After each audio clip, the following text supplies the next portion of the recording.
My name is Kirk Douglas. My name is Burt Lancaster. My name is Marlon Brando. Our name is Frank Gorshin, and we've got a secret. I've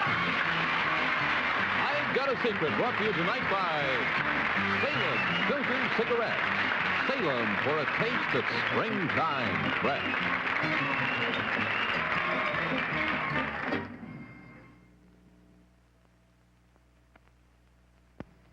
This is springtime in the Northwest. Here, as everywhere, people are turning to the taste that's springtime fresh. The taste of Salem cigarettes. Salem, America's largest selling menthol cigarette by far. Try something different for a change. Turn to Salem for a taste that's springtime fresh. From New York, here is I've Got a Secret, starring Steve Allen.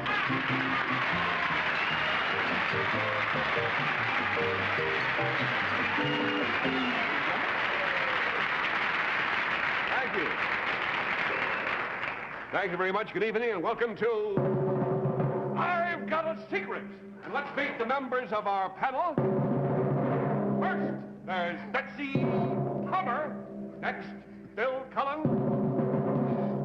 And Bess Meyerson. And Henry Morgan.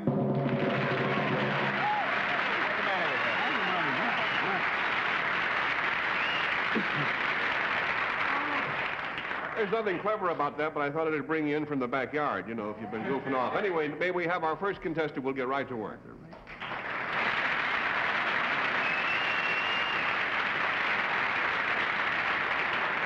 Would you gentlemen tell us your names, please, and where you're from? My name is Ronald Gould, and I live in Garden City, Long Island. My name is Arnold Goldberg, and I live in Brooklyn. My name is Rolf Barnes, and I'm from Manhattan. The panel, these gentlemen are, well, they deserve your applause, and they'll get it a little bit later, I'm sure, but they're better known as the New York Percussion Trio. They're a most unusual musical group, as you will hear in just a moment.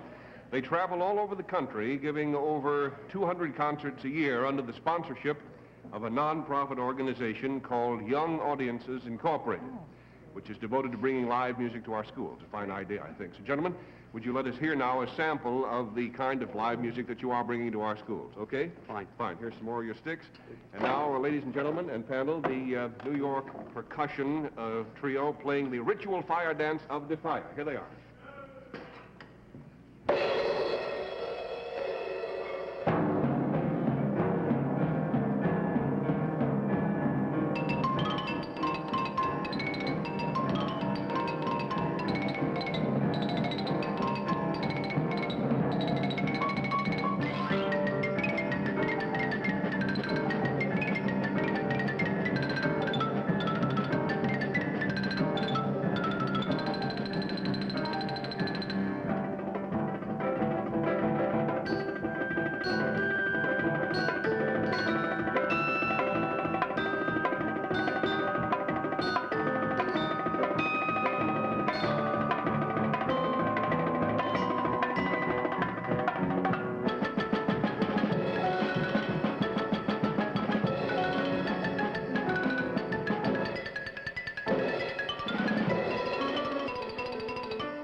Well, that's wonderful. That's what I really call live music. And now for an encore, believe it or not, panel, these gentlemen also have a secret for you to try to guess.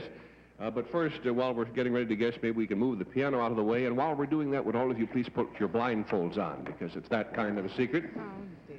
And now, gentlemen, while that is being done, would you whisper the secret to me, and we'll show it at the same time to our audience. A little bit more, I understand. Yes? Remarkable. Remarkable indeed.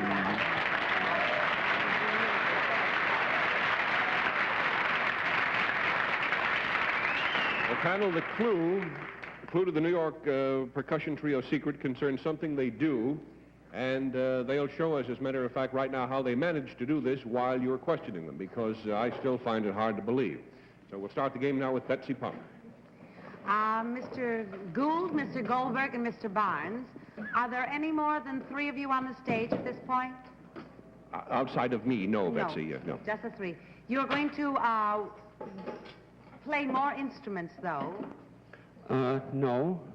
You're just going to sound. You're just going to. Are you just going to play 3 instruments? I'll give you a little help. We're not going to play any instruments. They're not going to play any instruments. Does this have anything to do with music? Mm-hmm. Are they playing? $20 down. Bill Cullen? Been a lot of things being moved. Are you moving your instruments off the stage, gentlemen?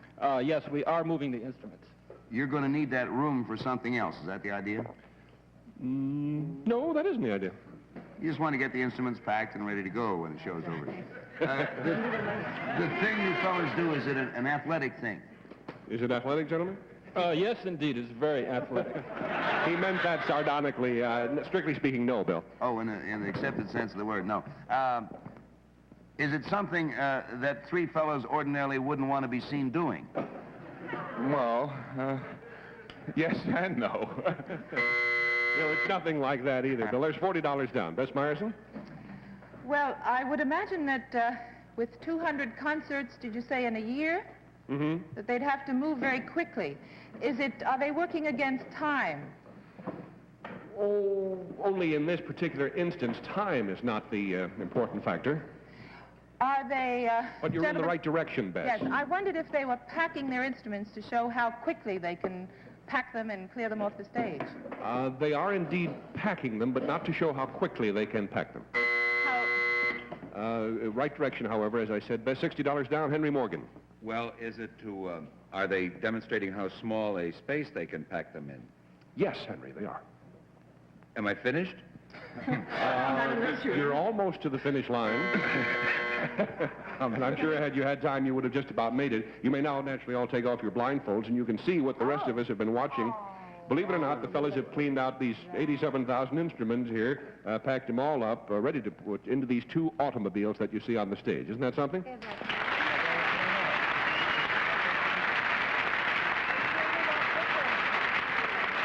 As a matter of fact, though, only partly is the job done. So, gentlemen, you may continue actually loading the equipment into the cars.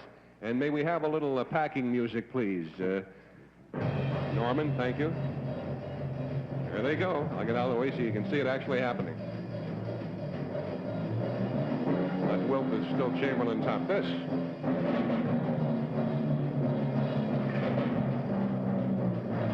I think this could become very popular throughout show business. You read your notices and they're not too good, you can get out of town fast like this, you know?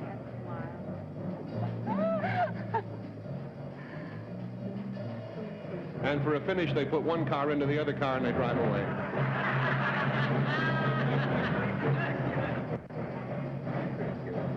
I'd like you to know that these 2 cars, when they came over here in a Cadillac, ladies and gentlemen.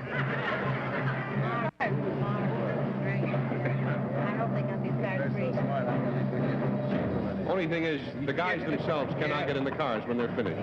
Right. They have a large team of oxen that drags the whole thing to the next town. No, I'm just kidding. 2 of them can get into it, and the other guy stays in the glove compartment.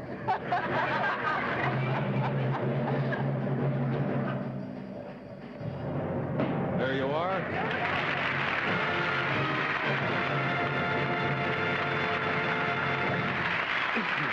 One last question. What do you do about your own regular luggage? Breathless. Well, part of it goes in the front of the 1 car, and we have a little left out here. I'll go right in here. All right. I see. Well, thanks so much. Bon voyage. You will hope to see you at your next concert. Thank you very much. We'll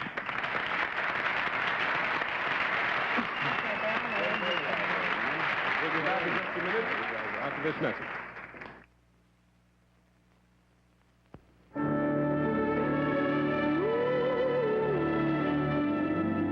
This is Springtime in the West.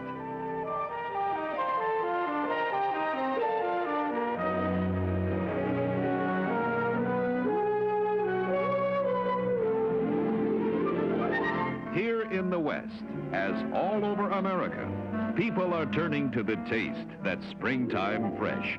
The taste of Salem cigarettes. Salem, America's favorite menthol cigarette, the largest selling by far, because Salem brings you rich tobacco taste, menthol soft flavor. Salem refreshes your taste. Try something different for a change. Turn to Salem for a taste that's springtime fresh.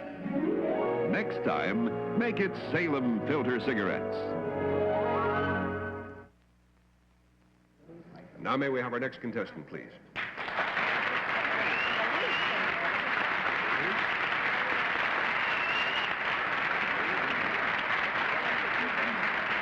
Just make yourself comfortable there, sir, and tell us your name and where you're from. William Tainton, London, England. Mr. Tainton, panel, and ladies and gentlemen, has come all the way from England to share his really unique secret with us. So, Mr. Tainton, if you'll whisper that secret to me, we'll show it at the same time to our audience. Remarkable.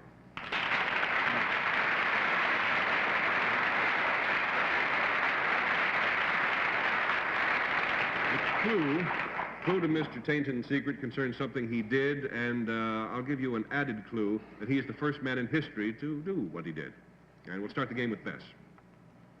That's quite a distinction, Mr. Tainton. Is this a physical thing rather than a mental one?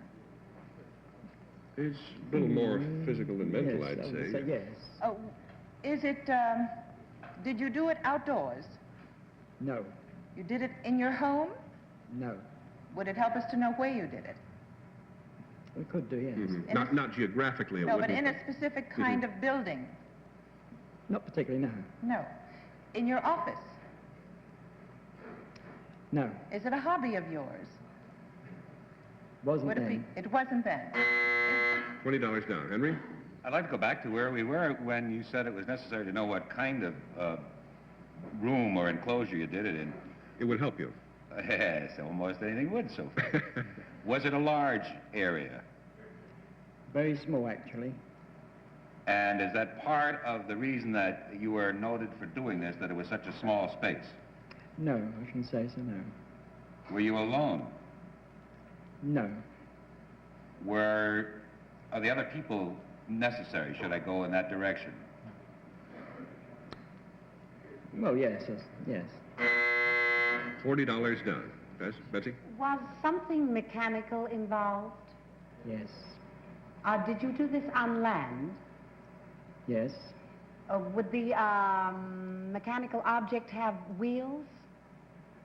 no, Was it something when we think of as a mode of transportation? no. Was $60 down. This is a very tough secret, Bill. I'm going to go back for the building again. Was it a public building, sir? No,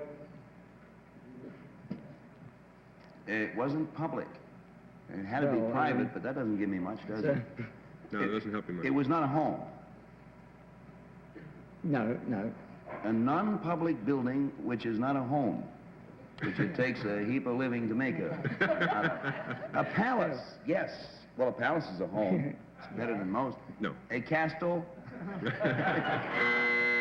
Well, as I said, this was an extremely tough secret to guess.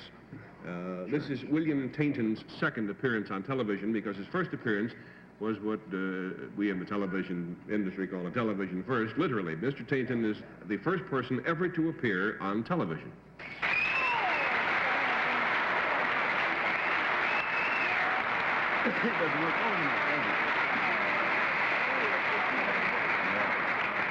You remember the Bill Tainton show, don't you, Henry? Yes. Back with Eloise McElhone show and all that thing. No, seriously, this historic event took place in England back in 1925, and it raises a very interesting point, because if you ask the average person who invented the telephone or the steamboat or the cotton gin, you get an immediate answer, Don Amici, from people trying to be funny. But I don't think that more than a handful of people know the name of the inventor who really transmitted the first television picture. Do any of our panelists actually know it? I don't mean about guessing. Do you really know? I didn't until this afternoon. He was a Scotsman named John L. Baird, J.L. Baird, the first man to transmit television pictures successfully. We're going to show you a picture of him in just a moment. Mr. Tainton, how did Mr. Baird happen to select you as his, first subject? Well, it was an office boy working on the floor below bed who was a wild inventor